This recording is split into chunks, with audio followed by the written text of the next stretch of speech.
Sally Field truly hated him more than anyone. Sally Field was born Sally Margaret Field on November 6, 1946 in Pasadena, California. Sally Margaret Field entered the world with humble beginnings but an undeniable connection to Hollywood. Her mother, actress Margaret Field, and her stepfather, Jock Mahoney, a well-known actor and stuntman, introduced her to the spotlight early on.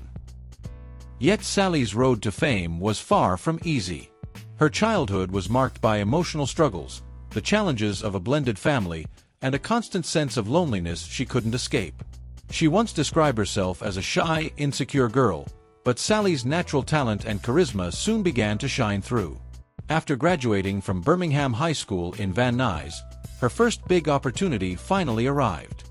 In 1965, Sally Field became a household name as the star of the sitcom Gidget, a light-hearted story about a lively, surf-loving teenage girl.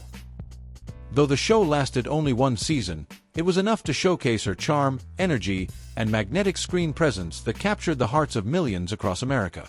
Not long after, Sally Field took on another iconic role in The Flying Nun, 1967 to 1970, where she played Sister Bertrille, a cheerful nun who could quite literally fly. The series became an instant hit, but behind her bright smile, Sally was quietly struggling. She felt trapped by her image as the sweet, perky girl next door, while deep down, she longed for roles that carried more weight, depth, and emotional meaning. This period marked a major turning point in Sally Field's career, the moment she decided to redefine herself. Determined to escape the limitations of her sitcom persona, Sally sought to master her craft under the guidance of the legendary Lee Strasberg at the Actors Studio. The experience completely transformed her approach to acting, helping her rebuild her confidence and preparing her for the more demanding, emotionally rich roles she had always wanted. Her persistence finally paid off in 1976 when she stunned audiences with her remarkable performance in the made-for-TV film Sybil, portraying a young woman suffering from dissociative identity disorder. The role required extraordinary emotional depth, and Sally delivered it with breathtaking power. Her performance captivated Hollywood, earning her a prestigious Emmy Award and permanently altering the course of her career. For the first time, the industry began to see Sally Field not as a lightweight television actress, but as a serious dramatic talent. The success of Sybil opened the door to feature films where she could fully display her range. Just 3 years later, in 1979, she solidified her place in Hollywood history with a role in Norma Ray, a powerful story about a Southern mill worker who rises up to fight for her rights. The role struck a deep chord with both audiences and critics as Sally Field brought raw authenticity, strength, and heartfelt emotion to the character. Her extraordinary performance earned her the Academy Award for Best Actress, and her emotional acceptance speech, "You like me, you really like me," became one of the most iconic moments in Oscar history, symbolizing both her joy and relief at finally being recognized for her true talent. Throughout the 1980s, Sally Field continued to prove her versatility through a wide range of roles. She starred alongside Burt Reynolds, her co-star and real-life romantic partner, in the box office hit Smokey and the Bandit, 1977, and The End, 1978. Though their relationship eventually came to an end, it became a defining chapter in both her personal and professional life, as the two were among Hollywood's most talked-about couples of the era. Sally's brilliance shone again in Places in the Heart, 1984, which earned her a second Academy Award, and in Steel Magnolias, 1989, where she portrayed a mother balancing strength and fragility in the face of love and loss. In the years that followed, she continued to demonstrate her enduring power as an actress. In Forrest Gump, 1994, she took on the memorable role of Tom Hanks's loving mother, a performance that became iconic in its own right. Beyond film, Sally Field also made a seamless return to television with ER and Brothers and Sisters, where she portrayed the matriarch of a complex modern family, a role that earned her yet another Emmy Award. Even in her 70s, Sally never shied away from challenging roles. She captivated audiences on Broadway with The Glass Menagerie and delivered a remarkable performance as Mary Todd Lincoln in Steven Spielberg's Lincoln, 2012, earning yet another Oscar nomination.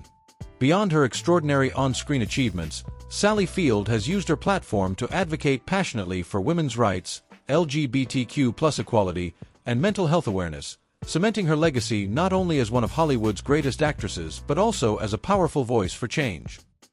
Sally Field's honesty in sharing her struggles with self-esteem and her memoir In Pieces, 2018, opened a rare, intimate window into her world, a life marked by triumphs, heartbreaks, and quiet resilience. Through those pages, readers discovered not only a gifted actress but also a brave woman unafraid to confront her own vulnerabilities. Her personal life, much like her brilliant career, has been a journey of love, growth, and self-discovery. Field's first marriage was to Stephen Craig in 1968, at a time when she was still known for her charming, light-hearted roles in Gidget and The Flying Nun. The marriage coincided with a turning point, a period when Sally yearned to break free from her early TV image and prove her depth as a serious actress. Although the couple officially divorced in 1975, they had been separated since 1973, the very years when Field began taking on more complex and challenging roles that would redefine her career. From that marriage, she had two sons, Peter Craig, born 1969, and Eli Craig, born 1972, both of whom would go on to find creative success in Hollywood. Peter became a novelist and screenwriter, contributing to acclaimed films like The Town, 2010, and Top Gun, Maverick, 2022, while Eli made his mark as both an actor and director, earning praise for his dark comedy Tucker and Dale vs. Evil, 2010.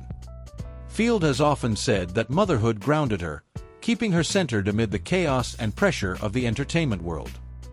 After her first marriage ended, Sally entered one of the most talked-about relationships of her life, with Hollywood icon Burt Reynolds. Their romance began in 1976 when they met on the set of Smokey and the Bandit, 1977, a box office hit that made them one of the most beloved on- and off-screen couples of the late 1970s. They went on to co-star in The End, 1978, Hooper, 1978, and Smokey and the Bandit 2, 1980, their chemistry blazing both on camera and in real life. Yet behind the glamour lay a relationship as passionate as it was turbulent, a mix of affection, control, and emotional struggle. Sally later revealed that while she cared deeply for Burt, his difficulty with vulnerability and need for control ultimately pulled them apart. These experiences, tender yet tumultuous, paint a portrait of Sally Field as a woman of extraordinary depth, one who loved fiercely, lived authentically, and rose from every heartbreak stronger than before. Though Sally Field and Burt Reynolds officially ended their relationship in 1980, their story didn't end there. They continued an on-and-off romance for several years before parting ways for good in 1982. Even years later, both looked back on their time together with a mix of fondness and unresolved emotion. In his 2015 memoir, Reynolds called Sally the love of my life, while Field, in her own memoir In Pieces, 2018, admitted their relationship was beautiful yet deeply complicated and emotionally demanding. In 1984, Sally found love again with film producer Alan Greisman. By then, she was already one of Hollywood's most acclaimed actresses, having won 2 Academy Awards for Norma Rae, 1979, and Places in the Heart, 1984. Their marriage brought her a third son, Sam, born in 1987, a bright addition to her close-knit family. Sally often speaks about Sam with tenderness and pride, describing him as a gentle light in her life. Despite her towering career, motherhood remained her true priority. No matter how demanding her schedule became, she always returned home to her children, where she found peace and purpose. Yet, like many Hollywood love stories, this marriage, too, eventually came to an end. After 10 years together, Sally and Greisman divorced in 1994. Around that same time, whispers from behind the camera began to surface. None more infamous than the tension between Sally Field and Tommy Lee Jones during the filming of Back Roads, 1981. Though both were celebrated, Oscar-winning actors known for their professionalism and talent, their collaboration was anything but smooth. Sally later recalled that the atmosphere on set was almost unbearable. "I've worked with difficult men before," she confessed, "but Tommy was something else entirely. He was impossible. I hated him more than anyone I'd ever worked with." Her words, spoken with honesty and exhaustion, revealed just how emotionally draining the experience had been. At the time, Sally had already proven her dramatic power with Norma Rae, 1979, and Smokey and the Bandit, 1977, while Jones was establishing himself as an intense, brooding actor with a fierce devotion to his craft. Their contrasting approaches quickly clashed. Field was known for her emotional openness and collaborative spirit, while Jones was methodical, distant, and often dismissive of others' input. "He treated me like I didn't know what I was doing, and I'd already won an Oscar," Sally said. "It was insulting." Crew members described the set as tense and heavy, filled with long silences and visible friction between the two stars. Ironically, that same animosity translated into electric chemistry on screen. Critics praised their performances for being raw and authentic, not realizing that much of the emotion came from real-life conflict. "I used every ounce of my irritation toward Tommy to fuel my performance," Field admitted. "It was cathartic, in a strange way." When filming wrapped, she vowed never to work with him again. "I couldn't stand being in the same room with him," she said bluntly. Tommy Lee Jones never publicly responded to her remarks, staying true to his gruff, private nature. Still, insiders confirmed that his temper often clashed with strong-willed co-stars, especially women like Field, who refused to be intimidated. One crew member later remarked, "Sally gave as good as she got."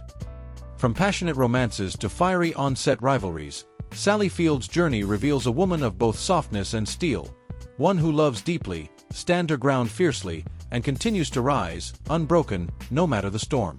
Sally Field was never one to back down, and that defiance only made her clashes with Tommy Lee Jones more explosive. "It was like watching two storms collide," one crew member recalled. "Neither would yield, neither would stay silent. Their tempers flared, their intensity unmatched, creating a tension on set so thick it could be felt in the air." Years later, when Sally looked back on the experience, her anger had cooled, but the irritation lingered, softened only by a hint of wry humor. "I suppose he's a brilliant actor," she admitted. "But that doesn't mean you have to like him. I didn't. In fact, I hated him." Her blunt honesty, sharp and unapologetic, stunned Hollywood, a place where such truths are rarely spoken aloud. In an industry built on charm and illusion, Sally Field refused to pretend.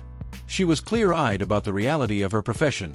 Not every working relationship can be pleasant, no matter how professional both sides are. "People assume actors become friends after filming," she said. "That's not always true. Sometimes, you just survive it." That candid admission struck a chord with audiences, who admired her integrity and courage to expose what so many stars keep hidden.